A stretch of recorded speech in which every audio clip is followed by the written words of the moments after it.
जजिस की छुट्टी से सियासी हलचल। वजीर आजम ने वफाकी काबीना का इजलास दूसरी बार मुलतवी कर दिया। शहबाज शरीफ आज चीफ जस्टिस सुप्रीम कोर्ट से मुलाकात करेंगे।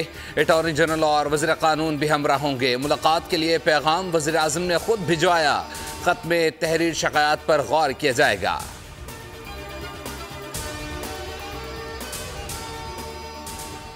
सुप्रीम कोर्ट के फुल कोर्ट इजलास का दूसरा रोज चीफ जस्टिस काजी फायजी की ज़ेर सदारत बैठक में तमाम जजेस शिरकत करेंगे। इस्लामाबाद हाई कोर्ट के 6 जजेस के खत के बाद आईनी और कानूनी हैसियत का जायजा लिया जाएगा। गुज़श्ता रोज भी इजलास 2 घंटे से ज़ायद जारी रहा। वक्त की कमी के बायस कोई हतमी फैसला न हो सका।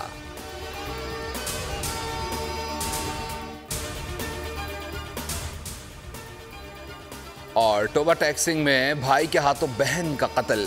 होलनाक वीडियो ने दिल दहला दिए। बेरहम बाप के सामने बहन को गला दबाकर कत्ल कर दिया गया। मकतूला की बहन भी कमरे में मौजूद थी। बाप ने बेटी को कत्ल कराने के बाद कातिल को पानी पिलाया। भाई ने छुप कर वीडियो बनाकर सोशल मीडिया पर वायरल कर दी। कातिल, भाई और बाप गिरफ्तार। मुकदमा दर्ज। DPO इबादत निसार कहते हैं वीडियो फॉरेंसिक के लिए भिजवा दी है। मुल्जिमान को कैफरे किरदार तक पहुंचाएंगे।